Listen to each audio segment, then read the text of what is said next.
Enthusiastic. Thank you, team. Hopefully we'll see you at lunchtime. Okay, I see some sessions wrapping up.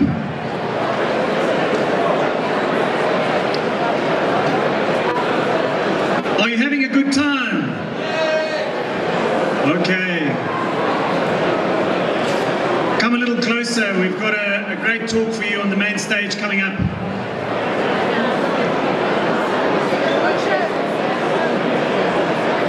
They're still coming out of the meeting rooms here, Georg. Okay, anybody interested in innovation? Anybody want to know about fintech? Anybody want to know about insurance and banking and what they're doing to change the world? Come a little closer. It's my great privilege to introduce to you Georg Ludvigsson of Meninga, CEO and founder. Meninga are a Scandinavian-based business with headquarters in London who help some of the world's biggest banks and insurance firms reinvent themselves, innovate, and improve the customer digital experience. Many of you are wrestling with customers, wondering how to improve their experience. This is the talk you should be listening to. I'm not going to waste another minute of his. Won't you join me in welcoming Georg Ludvigsson to the main stage? Georg, please.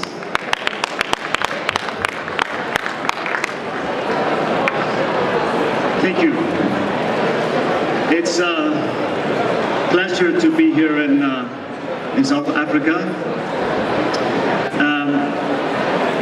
As he mentioned, I am the CEO and founder of Meninga. We have had the privilege to work with many of the world's leading banks and some insurance companies on improving their digital banking. So we have a pretty good understanding of how banks are reacting to the disruptive forces that they are faced with, how they're working with fintechs and how they are looking to evolve their digital banking and business models in the future. We're primarily, we see ourselves as innovation enablers. We help banks innovate, and but we're also a software company, so we provide software solutions to banks, and our software powers digital banks that is now used by over 35 million people globally, mainly in Europe, where we work with many of the leading banks, such as Banco Santander in Spain and Latin America, Commerzbank in Germany, Intesa in Italy, mBank, which in Poland, which by many is seen as one of the most innovative banks in the world. And we also have one bank here in South Africa that we work with, and Momentum, the South African insurance company. What I wanted to briefly talk about here today are four things. First, some of the disruptive forces and changes, technical changes that retail banks are faced with today. Second, how they are reacting to this, how they can improve their online engagement and digital banking customer experience. And three, kind of innovation in the business model, new revenue models based on data in retail banking. A way of thinking of the online bank not as a place just to do banking, but a place as an ecosystem that to facilitate other type of business as well. And finally, show you a glimpse of what the personalized future digital bank can look like. First, a little bit on the disruptive forces. It's no news at a conference like this that there is a huge increase in investment and activity in fintech startups. Investment more than doubled from 2014 to 13. Again, it doubled from 15 to 14, and it's cooling off a little bit this year, but still it's at a record high levels. And there is every week there are new potentially disruptive startups that are mostly looking to compete with banks or chip away at their business. McKinsey recently issued a report saying that up to 40% of revenues and up to 60% of banks' profits are at the risk of loss because of these disruptive new players. This is not really happening yet in the numbers of the bank, but they've never been more afraid of these disruptive forces. And there are countless startups all over the world working on this. However, when we talk to the banks, they're usually even more afraid of the big tech companies like Facebook, Google, Amazon, Apple, that they would be moving into financial services. And basically what they're afraid of is becoming the music industry, that someone will come between them and their customers and take away the customer relationship and reduce them to a back office operation. There are also already some signs of this, like, for example, WeChat, the leading messaging platform in China. There are enormous growth in financial transactions that are not happening through that. Facebook is already taking the first steps to go in a similar direction, and so on. Finally, the big disruptive trend is regulatory changes. The world of open data is coming. Europe is leading there. There's now a legislation that will take effect in Europe by 2018, forcing banks to open their data, meaning that if I'm a customer of a bank and want to take my data to another bank or another startup or another slick app that does a better job of my mobile banking than my current bank, I can do so, and the banks are forced to give free of charge API to move data around. There's a similar initiative going on in the UK called Open Banking, and it's being discussed in many other places. So this also is driving banks into action to consider what they should do. But from the bank's perspective, when there's disruptive forces, there's also opportunity. And primarily this is in giving a better, there's no shortcut just to give a better user experience to their customers. Most online and mobile banks today are very simple places to do banking. You can check your balance, you can maybe pay bills and transact, but there is nothing super exciting there, nothing to excite you or delight you. They're very far away typically from the best of breed mobile user experience, whether that's from Facebook or Uber or any other leading tech company. Key to acting by the banks is creating more value from personal finance data. Because if you think about it, banks are the places that have the most information about anyone's personal financial life. They know all your transactions, where you're spending the money. They know about your financial behavior, and they can do so much more in being better advisors, not just in what kind of banking products to use, but also how to be a smarter consumer. With this data, they can help you find better offers or find you switch to better providers of various services, and they can give you various fun and interesting insights.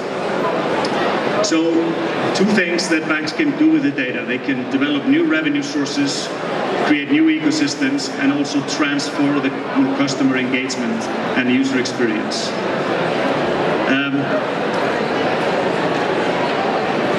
One example is that I'm going to focus on here is making the digital banking user experience much more personalized. So most digital banks today, they are places, they're digital places to do banking. You have access to your banking services there, so that's what you do there. You visit your app maybe a few times a month when you have a need to do something related to your banking.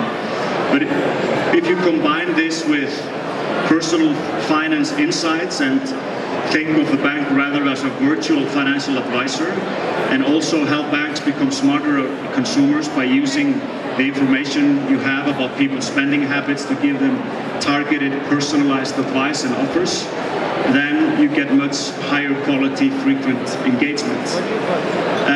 As an example, I'm going to explain two of Maniga's most recent digital engagement innovation. On one hand, on the left, you see what we call the financial activity feed. This is essentially Facebook for your financial life. Not Facebook in the sense that it's super social, but in the sense that it's telling you the story of your financial life as it unfolds. It shows you all the spending you make, but it also summarizes this, gives you weekly summaries. It tells you where you're a regular. It gives you fun and interesting insights. It tells you if you're spending more than peers, or if you're spending more than usual at restaurants or in different categories. But it also mixes in advice about the bank's products, like which products are most likely to suit you, and in a very easy to consume timeline feed. It's also a gateway to richer data and deeper functionality. So for example, if I click a transaction in this feed, it shows me the location of the merchant, my spending history with this merchant, my spending history with this category of expense, and so on. We have built dozens of types of these personalized interpretations of user events that we put in the feed, partly summarizing your spending habits, giving you advice and nudges on how you can potentially improve it, and also helping banks better find the right solutions and services for you. Finally, I want to talk about some example strategies of some leading banks. We have, for example, BBVA, one of the largest banks in Europe, active also across Latin America. They've been very aggressive. Their CEO recently said that they've taken a very aggressive stance. The CEO recently said that they would want to turn themselves into a tech company. And they've been very aggressive buying and partnering with fintechs, which is one strategy. Second, Santander, a bank we work with a lot, where they've also taken the strategy to invest and partner with fintech startups to accelerate their innovation. For example, they recently deployed Kabbage, the leading SME solution in the US. They deployed it in the UK in a joint venture partnership. Finally, they're really revamping their online banking. So, finally, our summary of what banks should be doing and how to react to open data and the threat of disruption. They need to embrace open data, be bold in the use of it, be much more afraid, not be afraid to use it to give better personalized advice and new services. But of course, they have to earn the right and use it responsibly. Work more with fintech companies, create an ecosystem. Don't reinvent the wheel in user experience, but get the quality of the online and mobile bank up to the best practices out there, and change the organization to get a higher sense of urgency, because the clock really is ticking. Now, at 12:15, we'll be doing a more in-depth presentation on the same topic, where we will go in more depth, where I will demo many of the things I was mentioning here, show you examples of the user interfaces. That will be in ballroom 6 and 7 at 12, the FinTech room. We'd also be happy to have a conversation. We're at the booth right across ballroom 6 and 7, right across the FinTech room, with our local partner, MDN Technologies. Thank you. Good, Georg, thank you. Thank you so much. That's quite a warm round of applause. I think you beat Vusi. Georg, quick question. On a scale of 0 to 10, where are the South African banks and finance and insurance companies in terms of their own development by your assessment? So I think it varies. Some of them really have the right idea where they need to go, but I think it's execution capability where there is lacking, and that's not a South African thing. All banks, the key challenge is not to know where they need to go, but rather how they can do so quickly, how they can get the IT to be high quality, and that's a key challenge here. But it's improving, and I see some signs of increased sense of urgency here, just like I see in Europe and US. Okay, Georg, well, that's very good. He dodged the question. He didn't give me an answer of 0 to 10, but he says that you're all on the right track. You just got to move quick. Georg, thanks for your time. Okay, ladies and gents, the next learning sessions have started.